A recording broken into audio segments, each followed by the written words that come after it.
Quel parlementaire dira à ses concitoyens qu'il ne veut pas discuter le budget de l'État, le budget social de la nation?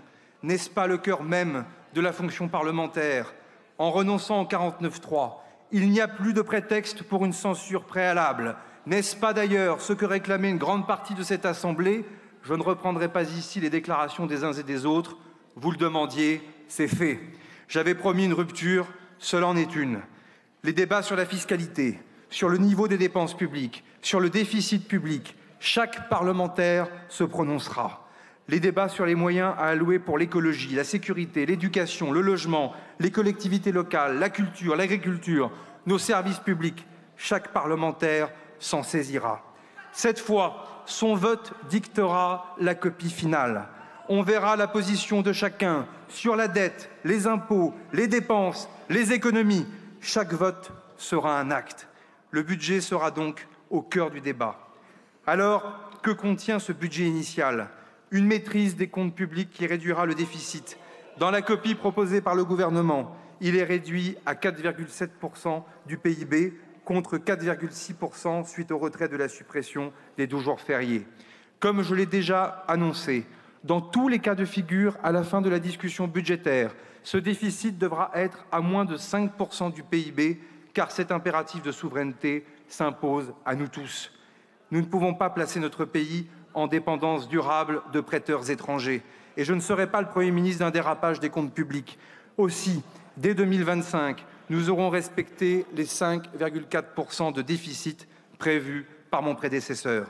Le gouvernement proposera un projet qui, par essence, est perfectible. Il est urgent de continuer à dépenser moins. L'État a engagé une revue de ses dépenses. Des économies seront faites et il faudra désormais qu'elles s'inscrivent dans un cadre pluriannuel en s'appuyant sur une véritable réforme de l'État. J'y reviendrai dès demain devant le Sénat et devant vous dans les jours qui viennent. Sur les dépenses de l'État, on peut faire beaucoup, à la condition de repenser son action en profondeur, de réussir sa transformation numérique, de moderniser ses interventions et d'alléger considérablement certaines procédures qui ne sont plus explicables. Tout le monde prône la simplification. Nombre d'acteurs dans le pays la réclament. Une majorité d'idées dans les deux chambres est possible sur ce sujet. D'autres économies seront engagées en luttant plus rigoureusement contre les fraudes, qu'elles soient sociales ou fiscales. Là encore, c'est une question de justice. Trop d'argent public est gaspillé parce qu'on ne contrôle pas assez à quoi il sert. Un projet de loi contre les fraudes a été déposé ce matin, en même temps que le budget de l'État et de la sécurité sociale. C'est la première fois, vous pouvez vous en emparer. Il y a par ailleurs des baisses d'impôts pour les petites et moyennes entreprises. Il y aura des hausses d'impôts ciblées et exceptionnelles pour certaines très grandes entreprises. Baisse d'impôts d'un côté, hausse de l'autre, pour mieux répartir les efforts au sein des contribuables et garder une maîtrise de nos prélèvements obligatoires qui sont déjà très élevés pour financer notre modèle de redistribution au profit des plus modestes. La fiscalité des très grandes fortunes parmi nos compatriotes a pu interpeller un certain nombre d'entre vous. Là aussi, il faut reconnaître qu'il peut y avoir des anomalies. Nous croyons que réussir par son travail est une bonne chose. Nous voulons une société où il est bon de travailler, de réussir et d'innover. Nous voulons aussi être vigilants au consentement à l'impôt. Mesdames et messieurs les députés, encadrer l'optimisation fiscale, en particulier celle qui passe par les holdings, est une première réponse. Nous demanderons à créer une contribution exceptionnelle des grandes fortunes que nous proposons d'affecter au financement des investissements du futur qui touchent à notre souveraineté pour les infrastructures, la transition écologique ou la défense. Là encore, mesdames et messieurs les députés, le débat parlementaire aura lieu.